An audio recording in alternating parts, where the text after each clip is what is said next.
Salut!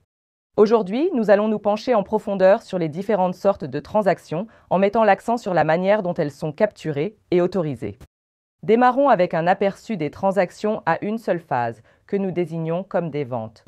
Lors d'une transaction unidimensionnelle, le commerçant autorise, vérifie et enregistre tout simultanément.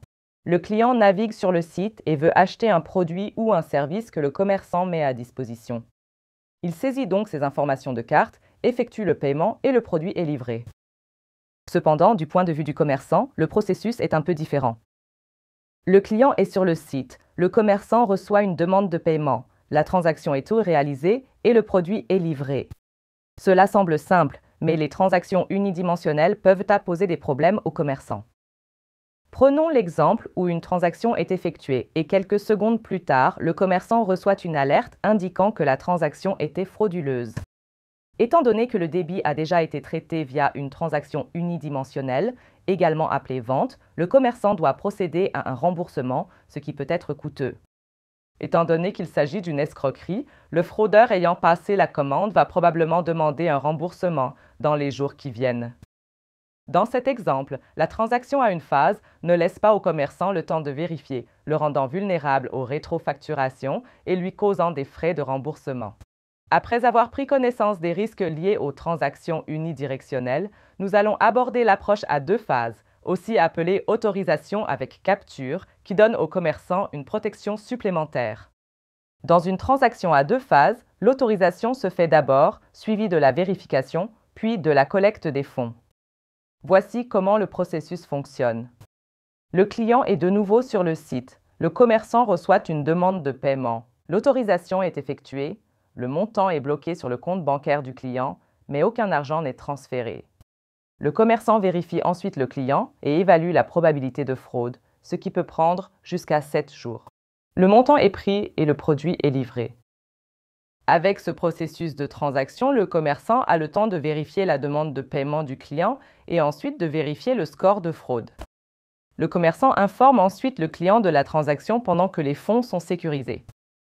Jusqu'à l'enregistrement, aucun remboursement n'est possible, permettant au commerçant de choisir un remboursement gratuit s'il décide de ne pas poursuivre la transaction. Cela se produit généralement de manière automatique et peut prendre jusqu'à 3 minutes. Avec l'API de Shift4, le processus de vérification qui détermine si une transaction doit être poursuivie en fonction d'un score de fraude peut être géré automatiquement. Voici le fonctionnement. Quand une carte est validée, le vendeur obtient un score de fraude en quelques secondes. Sur la base de ce score de fraude, le système décide pour le commerçant si la transaction doit passer à la phase finale d'enregistrement. Voici un aperçu de la manière dont le système prend cette décision. Avec un score de fraude de 70, la transaction est considérée comme frauduleuse et le système émet automatiquement un remboursement sans traiter le paiement du client. Avec une valeur de fraude de 50, le commerçant prend la décision manuellement. Lorsque la valeur de fraude est de 0, les montants pour la transaction sont saisis automatiquement. Quels sont les avantages de cette approche de transaction à deux étapes? Pour mieux illustrer les avantages des transactions à deux étapes par rapport aux ventes à une étape, examinons cet exemple. Imaginons qu'un vendeur offre une période d'essai gratuite de 7 jours. Il autorise le paiement et le client teste le service pendant 7 jours. Après la période d'essai gratuite, le client décide de poursuivre l'utilisation du produit. À ce stade, le montant est collecté et la transaction est conclue. Si le client décide de ne pas poursuivre ou si le vendeur refuse de conclure la transaction, il peut rembourser le montant. Si le commerçant avait utilisé une approche de transaction à une étape, dans l'exemple discuté, il facturerait le client, autoriserait la transaction et prélèverait le montant dès que le client s'inscrit pour l'essai gratuit.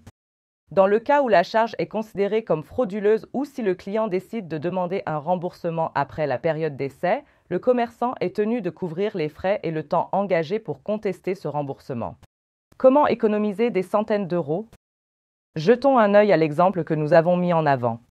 Dans le cas où le commerçant effectue 1000 transactions à 20 euros chacune, il réalise un chiffre d'affaires total de 20 000 euros. Si les frais de transaction s'élèvent à 2 centimes par transaction, les coûts totaux pour des transactions d'une valeur de 20 000 euros s'élèvent à 400 euros.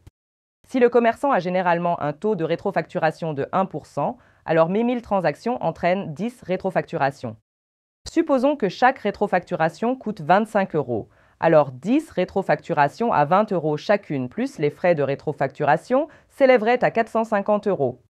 Ainsi, les coûts totaux pour le commerçant pour 1000 transactions s'élèvent à 1000 €.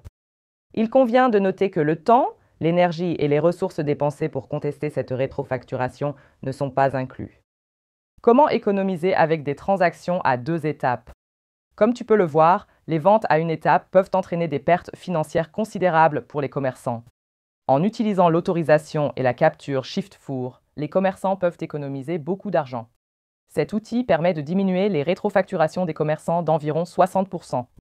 Cela signifie que si nous restons sur l'exemple précédent de 1000 transactions, nous n'aurions que 4 rétrofacturations au lieu de 10. Rien qu'avec cela, le commerçant économiserait 270 €. Si le commerçant va encore plus loin et met en œuvre le 3D Secure non invasif de Shift4, le nombre de rétrofacturations pourrait même descendre à une seule.